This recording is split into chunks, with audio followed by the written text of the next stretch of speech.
Welcome to the Deep Dive. This is where we take a whole stack of fascinating sources, often complex ones, and really boil them down to the key insights. We want you to be not just informed, but well-informed.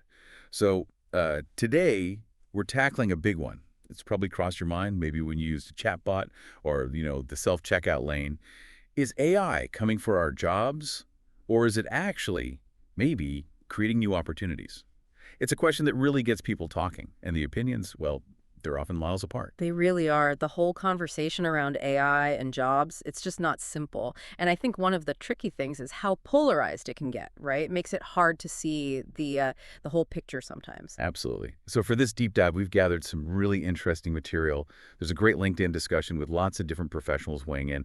We've also got an academic research paper, a really in-depth one, looking at AI's impact in China, and another analysis that breaks down the specific kinds of jobs being affected. Quite a mix of perspectives then. Exactly. So our mission today is to sort of unpack all of this, look at the different viewpoints, explore some facts that might actually surprise you, and just help you navigate the nuances here. It's changing so fast. The goal is really for you to form your own solid, well-informed view. Yep. Let's unpack this. Right, let's start with the big worries. Yeah. The concerns that a lot of people have about AI, the economy, jobs. Matt Wagner, he's one of the voices from that LinkedIn discussion. He really focuses on what he calls the economic conundrum. And he lays out a pretty stark warning, doesn't he? He does. It's quite powerful. He basically says, okay, if AI and automation make companies way more productive, lower costs, make goods cheaper, great, right. But who's going to buy those cheaper goods if tons of people lose their jobs, lose their income?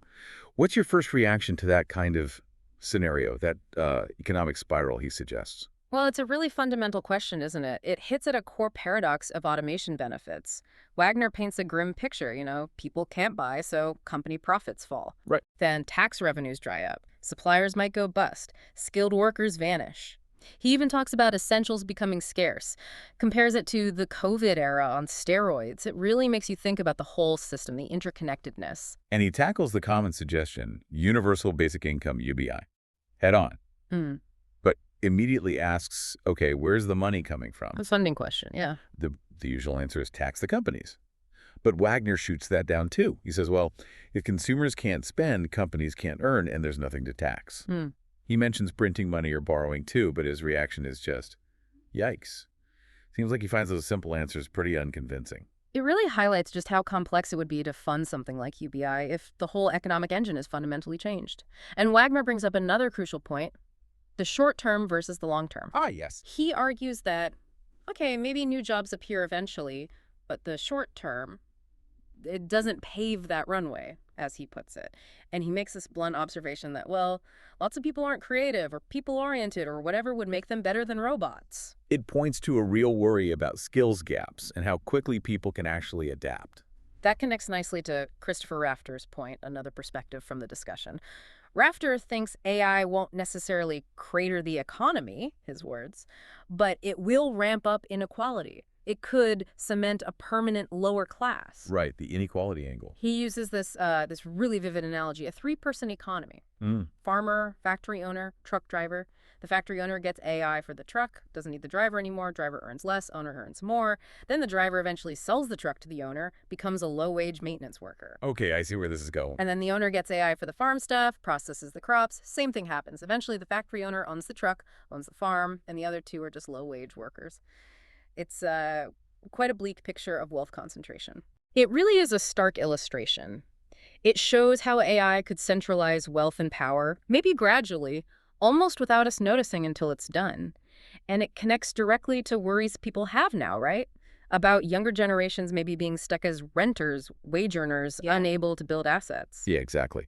And Nimesh Jaspal adds another layer of concern. He worries that if people can't afford basics, maybe some turn to petty crime. The gap between the haves and have-nots widens. He even draws a parallel to deserted ghost town American Rust Belt cities, sees it as a warning sign of this race to the bottom. It's a very potent image he uses there. These are definitely, serious arguments about potential negative consequences.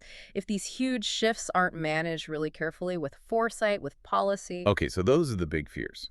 Now let's zoom in a bit. Let's talk about the types of jobs actually being affected right now. Our sources really emphasize that generative AI, Gen AI, it's different. It's not like automation we've seen before. That's a key distinction, yes. It's not just automating tedious, repetitive work anymore. Gen AI is automating creative tasks, writing, coding, even making music. That feels like a massive shift, doesn't it? It really is a fundamental shift. Old automation was about physical tasks, speed, repetition. Gen AI steps into territory we thought was, uniquely human. Creative work. That example of Paul McCartney using AI generating part of John Lennon's voice for a new Beatles song. Wild. It says it all, right? It's not just efficiency. It's mimicking or augmenting human creativity. That's new ground. And we're seeing it bite in the real world already. There was that story about the tech writer reportedly let go, found messages calling her Olivia ChatGPT. Managers apparently discussing how ChatGPT was cheaper. That's pretty direct. Oof, yeah, that's stark. Then you had the Writers Guild strike in the U.S. AI regulation was a major point for them. That tells you how immediate the fear is in some sectors. Definitely. And something else that jumped out, from the Frank Hawkins Keenan Institute, they found about 79% of working women hold jobs susceptible to automation, compared to 58% of men. Wow, that's a big gap. 79 versus 58. It is, and it raises serious questions about, the gendered impact of all this. Are women's careers going to be disproportionately hit? That's a really important point to track. Okay, let's take through some specific roles our sources highlight as vulnerable and how AI is changing them. So, content writers. Gen AI can pump out text, right? Which maybe makes really original specialized writing more valuable. But AI can also help writers brainstorming, grammar checks, basic research. Yeah, it's a tool and a potential replacement depending on the task. Then in the legal world, AI is automating routine stuff for paralegals, legal assistants, things like document review, checking contracts, initial legal research. And you mentioned GPT-4 passing the bar exam in the 90th percentile. That's frankly incredible. It really is. Okay, manufacturing. This is maybe more familiar territory. AI and robots doing repetitive assembly line work, welding, packing, but also computer vision, spotting flaws, boosting precision, productivity. You see it in places like Amazon fulfillment centers with those little robots whizzing around. Autonomous mobile robots, yeah. They're making warehouses incredibly efficient. Then customer service. We've all interacted with AI chatbots, right? They give quick answers, reduces the need for human agents for basic stuff. AI can translate, summarize queries, too. And drivers. Big changes coming here. Self-driving cars are still, evolving, but AI in trucking for route planning, driver assist, that's already happening. Makes you wonder about fully autonomous delivery fleets down the line. It does, even teaching. AI can help teachers generate lesson plans, quizzes, but the sources stress that the in-person classroom connection is essential. Thank goodness for that. Right. The analogy they used was calculators. Remember the fuss about those? Now they're just accepted tools. AI might become similar, a powerful assistant, not a replacement for the human teacher. That makes sense. Human resources, HR. AI recruitment tools are getting common. Sourcing candidates, screening resumes, automating tasks for recruiters. Internal chatbots helping employees with questions about benefits, policies, streamlining things that used to take a lot of human time. And retail. Self-checkouts are everywhere now. Handling payments, inventory. Those Amazon Go stores where AI tracks what you take off the shelf, puts it in the virtual cart. It's like AI is becoming the ultimate assistant, doing all the grunt work. It is, which frees humans up for. Well, that's the multi-million-dollar question, isn't it? What do humans do? Exactly. And it's crucial to remember AI often augments jobs, too. Automates the boring bits, lets people focus on more complex, maybe more rewarding parts. But like you said earlier, the big debate is, does augmentation for one person mean replacement for someone else down the line? Right. That's the tension. And there's another twist the human element needed for AI itself. AI models, especially large language models, need human feedback to get better. Reinforcement learning from human feedback, RLHF. People literally sit there ranking AI outputs. Training the AI, essentially. Yeah.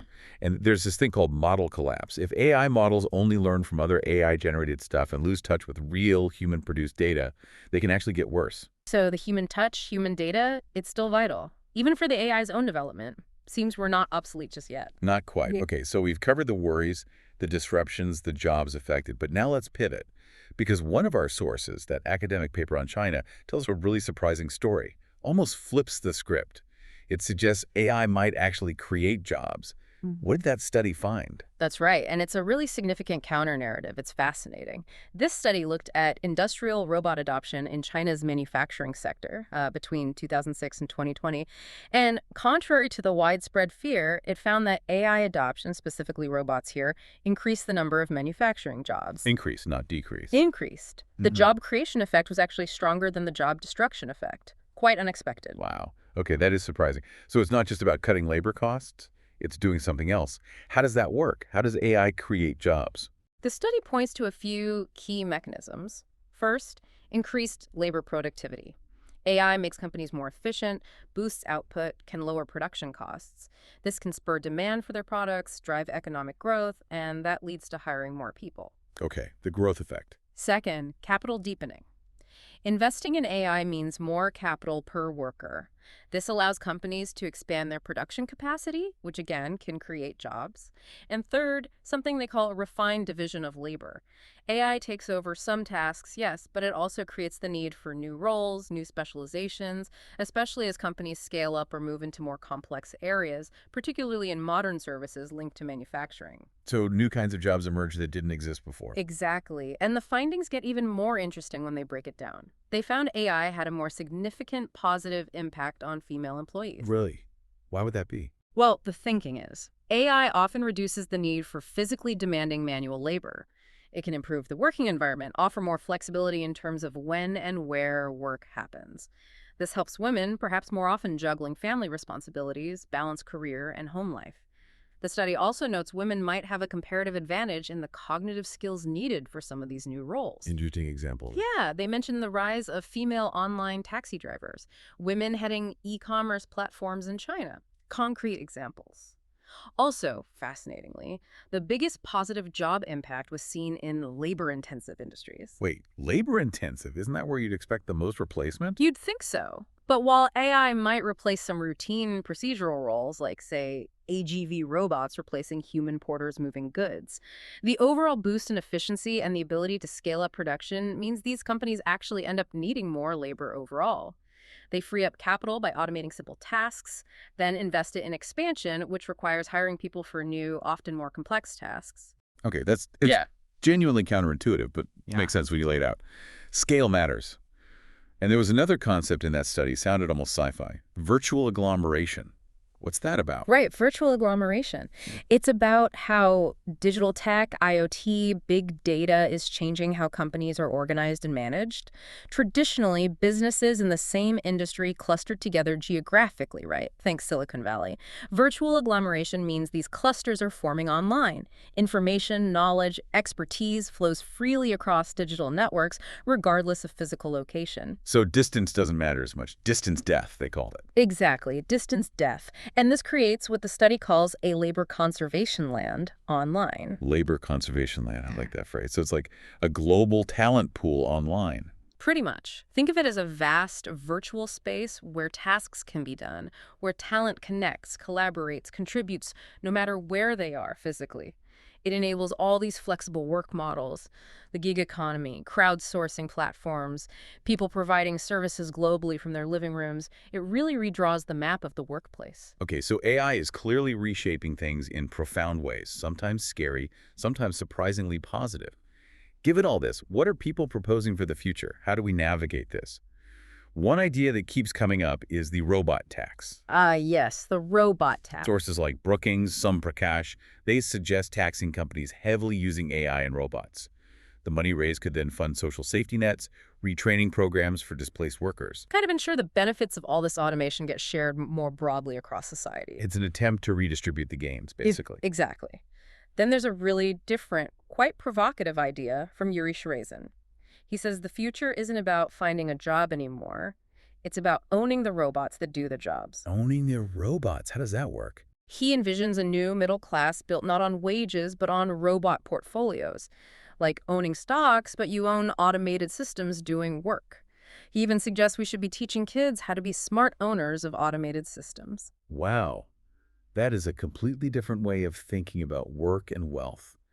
Owning the means of automated production, it does sound a bit sci-fi. And Babe and Betty takes that optimistic view even further, doesn't he? Almost utopian. He really does. He asks, what if AI and robots just took over all human work. Right. Completely. Yeah. Imagine, he says, more time for living, for relationships, exploring, freedom from money worries because maybe money becomes irrelevant if basic needs are met by automation. True equality, resources shared freely because production isn't tied to human labor anymore. He even thinks that AI and robots could maintain themselves. His vision culminates in human will be born as human and die as human, focusing purely on being human, not on labor. It's a compelling thought experiment, even if it feels very far off. A future beyond work as we know it.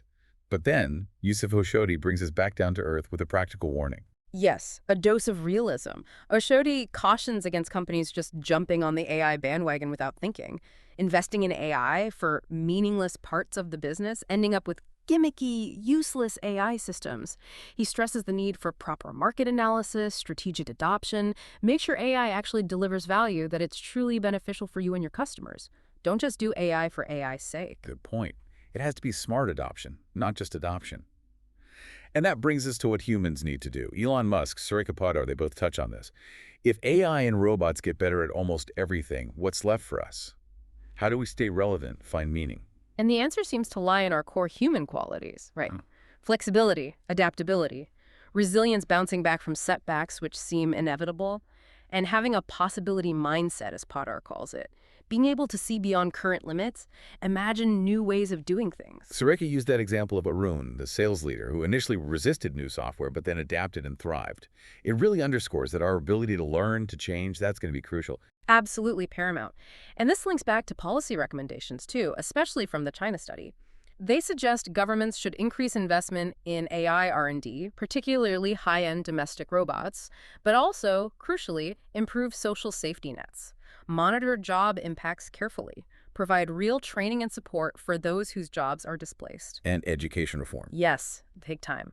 Reforming education to cultivate talent that complements AI, interdisciplinary skills, especially in AI and data science, but also focusing on those uniquely human things: creativity, critical thinking, social skills, emotional intelligence, things AI struggles to replicate. Makes sense. And finally, regulation. It seems to be heating up everywhere. It really is. You've got laws popping up at city and state levels in the U.S., like New York City's rules on AI in hiring. Then the EU has its Comprehensive AI Act. Industry groups like the Frontier Model Forum are trying to self-regulate. And President Biden's executive order in the U.S. makes it binding government action, too. It seems clear regulation isn't an if, it's a when and how. The whole landscape is just moving incredibly fast. Requires everyone, individuals, companies, governments, to be really thoughtful. Absolutely. This isn't just a tech issue anymore. It's fundamentally about how our society is structured, how it will function in the future. So, wrapping this deep dive up, Yeah. it's clear we're living with a paradox, isn't it? On one side, genuine, valid concerns, job losses, rising inequality, the disruption we're already seeing. But on the other side, this compelling evidence, especially from that China study, showing AI as a potential job creator. Yeah, boosting employment overall, surprisingly helping women in many cases, benefiting even labor-intensive industries, and enabling completely new ways of working through things like virtual agglomeration. It really drives home that this isn't simple. It's not just destruction or creation. It's a complex mix of both. It demands adaptation, strategic thinking from absolutely everyone involved. It really does. The path forward isn't predetermined. So here's a final thought to leave you with. If AI continues on this path, if it genuinely starts to free us up from more and more routine work, what does that mean for us? What new kinds of human value, what new forms of creativity, collaboration, connection? What will emerge as our main focus? And maybe more pointedly, are we, as individuals and as a society, truly ready to define our purpose beyond the traditional idea of labor? Something to think about until our next deep dive.